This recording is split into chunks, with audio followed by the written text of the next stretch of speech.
All right, viewers, some breaking updates we're tracking on the broadcast at the moment. Spanish activists from the Gaza Humanitarian Aid Flotilla have arrived in Madrid alleging mistreatment and rights violations by Israeli authorities. The activists now claim that they were denied medicines, access to lawyers and their family as well as consular assistance while in detention, and suffered abuses from police. The flotilla, which set sail in late August, was the latest attempt to challenge Israel's naval blockade of Gaza. The flotilla had about 40 boats carrying humanitarian aid for the people of Gaza, even as the United Nations has pointed out that a famine is currently taking place and that the people of Gaza are suffering. Israel has called the blockade legal and the flotilla a provocation and has deported at least 170 of the more than 450 activists detained. Israel has also denied any allegations of mistreatment that have come forth. In fact, some of the activists have also alleged that Greta Thunberg, Swedish climate campaigner who was detained, was also in fact mistreated by Israeli authorities. Clearly, you can see breaking updates coming in. Spanish activists from the Gaza Humanitarian Aid Flotilla have arrived in Madrid and they are alleging mistreatment and rights violations by Israeli authorities. Israel, in the meantime, claims that there is no mistreatment that had taken place and has denied all allegations leveled against it.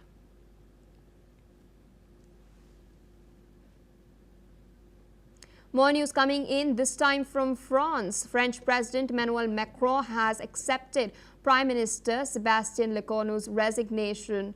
The presidency stated, plunging the European nation further into political deadlock. Macron named Lecornu last month to the post, but the largely unchanged cabinet lineup he unveiled late Sunday was met with fierce criticism across the political spectrum. And breaking news coming in, French Prime Minister Sébastien Lecornu has now resigned and French President Emmanuel Macron has now accepted his resignation.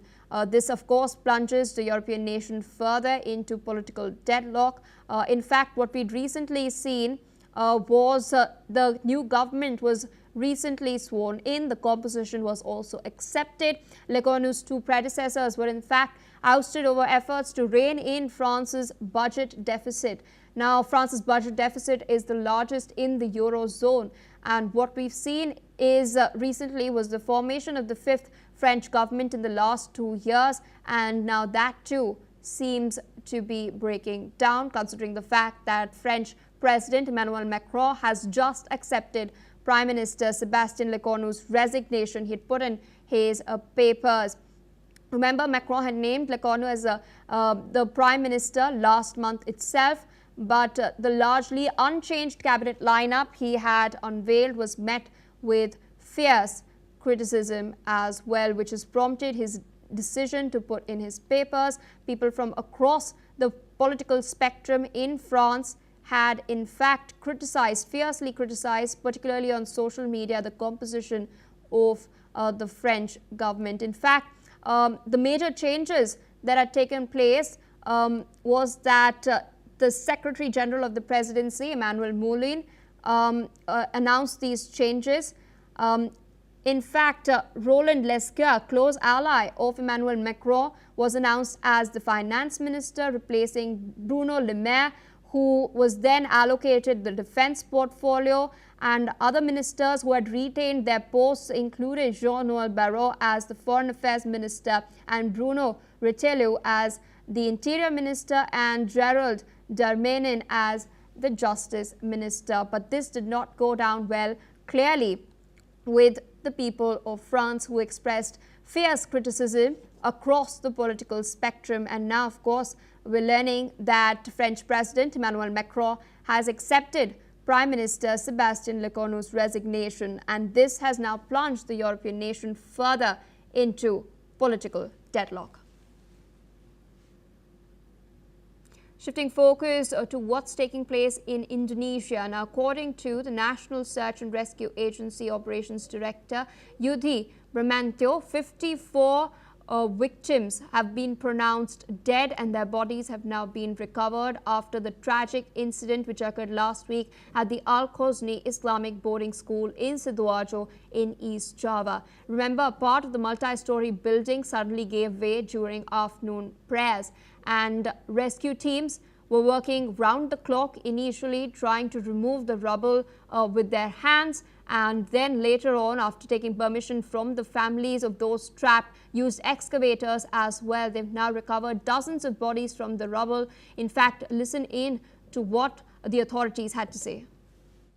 Total dari korban semuanya ada 154 orang, yang selamat ada 104, kemudian yang meninggal 50, dan seperti saya sampaikan tadi, masih dalam pencarian. Ini perkiraan masih ada 13 orang yang di reruntuhan gedung. Kami menargetkan dari BNPB hari ini kita akan selesaikan pencarian korban.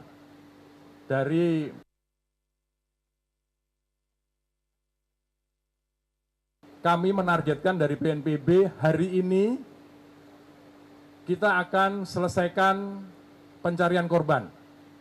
Dari Basarnas maupun dari pihak Kodim sudah mengatur schedule. Diharapkan pada hari ini kita akan selesai evakuasi dari yang diperkirakan, saya ulangi, yang diperkirakan tinggal 13 orang. Authorities say that illegal construction without the proper permits, including adding 2 floors to the original structure, led to the collapse. Experts have confirmed that the building failed to meet safety standards and could not support the additional load. Well, viewers, this is all the time we have for now.